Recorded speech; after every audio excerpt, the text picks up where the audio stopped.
Hi there. Today we are looking at something that completely redefines the developer workflow. You are looking at my Jupyter Lab environment, directly connected to an interactive Daint node on the CSCS Alps Supercomputer. On the right-hand side, you can see our GPU utilization and memory monitors. We have 4 dedicated NVIDIA GPUs locked and loaded. We need this kind of heavy metal because we are running Mistral's Devstral 2 model, a massive, state-of-the-art model served locally through vLLM for maximum throughput and zero latency.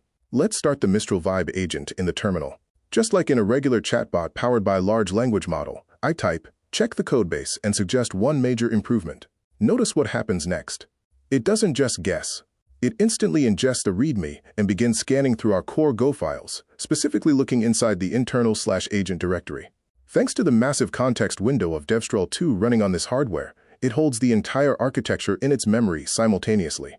Within seconds, the agent comes back with a highly sophisticated architectural critique. It identifies that our current error handling is too passive. It's relying on standard Go errors, which lack context and actionable recovery steps for an autonomous system. Its proposed solution? A complete structured error handling and recovery system. It immediately drafts the blueprint. It suggests creating a custom crash error struct that includes typed error classifications, like tool execution failures or API rate limits, alongside severity levels, rich context, and automated recovery suggestions. But before I let an AI rewrite the core error logic of my application, I need to validate its thinking. I interrupt the agent and type, give me pros and cons in a table format. Look how fast vLLM handles that generation. The agent gives us a highly objective breakdown. On the pros side, we get actionable recovery, intelligent system resilience, and vastly improved debugging with rich context. But it's also honest about the cons. It warns us that this will significantly increase development complexity, require refactoring of existing error handling, and could bloat our log files with additional context data. This level of self-awareness is crucial. The trade-offs make sense, so I give it the green light. Proceed with the plan. Now, watch the 4 GPU cluster go to work. The agent starts scaffolding the new system from scratch. It creates errors.go, defining the error type strings, everything from permission_denied to context_limit_exceeded. It builds out the crash error struct with full stack trace capabilities. Then it moves to context.go. This is brilliant.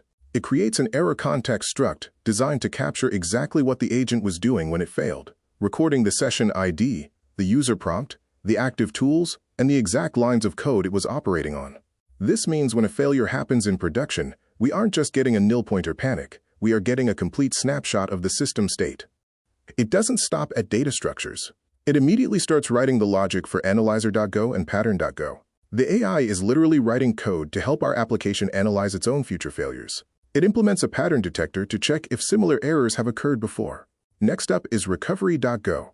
It builds a recovery generator that maps specific error types to automated actions. If it hits a rate limit, the code it just wrote tells the system to wait and retry with an exponential backoff.